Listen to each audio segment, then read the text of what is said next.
With a name like Joe, you'd think a person would know a thing or two about good coffee, right? Well, so does Tammi Arender.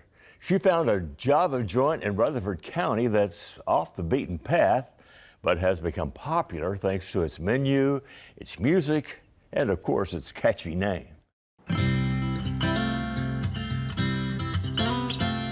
The very beginning was the name. You know, I heard someone say Grindstone Cowboy, but when I heard it, my third ear heard Grindstone. I said, well, that'd be a great name for a coffee shop. And then, you know, as much as I travel, I'm always on. I never go to the main coffee shops. I'm not going to name any names, but I always was just intrigued by them. Grindstone Cowboy is a creation of country crooner Craig Campbell. Since he and his wife Mindy live in the tiny town of Eagleville, population 804, they knew they wanted it located in the middle of this little map dot.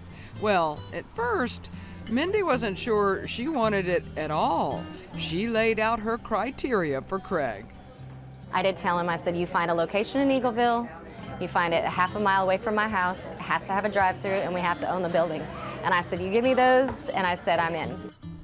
So this building in downtown Eagleville became available, and they went to work on renovating. And Mindy set her mind to designing the cowboy decor. So I'm originally from Colorado, and I grew up on a ranch, and I lived in a one-story log cabin, so I only know rustic ranch. So that was my style.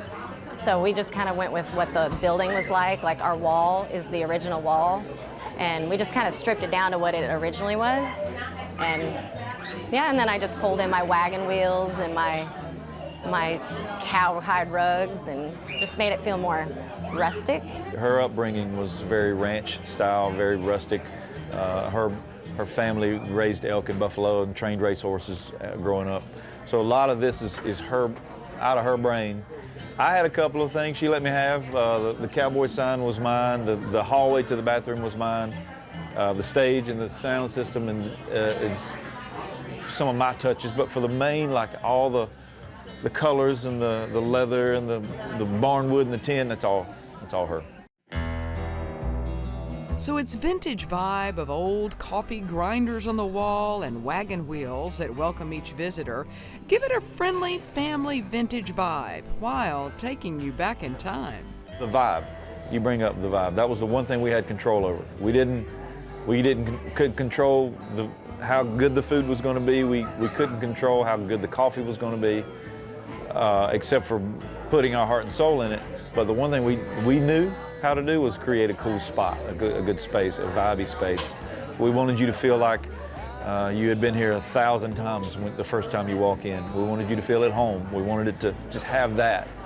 And I feel like we nailed that. I think sometimes coffee shops get a reputation of being very trendy and uppity, and we wanted it to be more of your good old boy coffee shop, just kind of feel like family. And so I have two girls and all their friends come in. We have a Bible study. We have 2 Bible studies. We have a bunch of just groups that come together. And that's basically what I wanted. I wanted people to work out of here, get a break from the house and just come hang out. So when you first walk in the door, you see this black floor, worn with a lot of character. There is a reason for that. It came from the Tennessee Performing Arts Center. Some of the biggest names in music and the Broadway stage have performed on these very planks and wowed the huge crowds. Now the crowds are much smaller, but the entertainment is still crowd-pleasing. Often Craig will perform, but he also invites his musical friends to stop by. Just outside town. On this night, it's Ty Herndon. For the Campbells, the music is as important as the menu. I always wanted just a place to play for myself, my wife. But as we've gotten older and we have kids that are also showing signs of wanting to be in the music business, or not necessarily the music business, they love singing.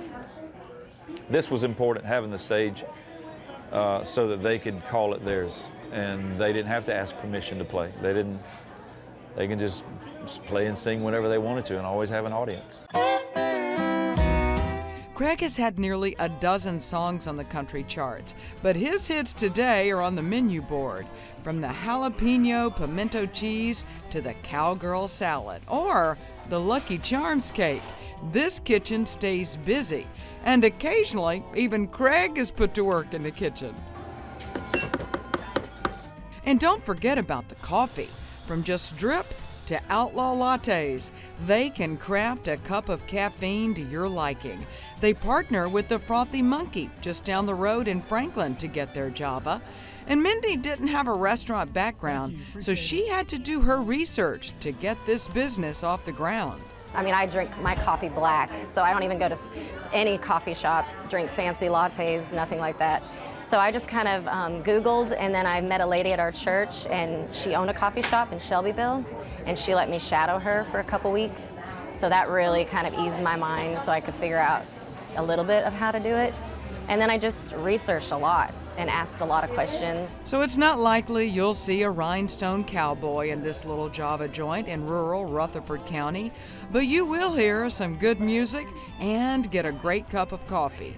Or is it a fabulous meal and a cup of Joe? We thought we were opening a coffee shop that offered food, which we actually ended up opening a restaurant that serves really good coffee.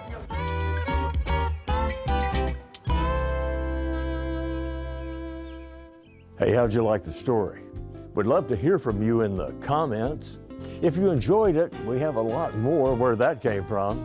Here's one you might like. And please click here to subscribe so you'll know when we premiere new videos. Thanks for watching.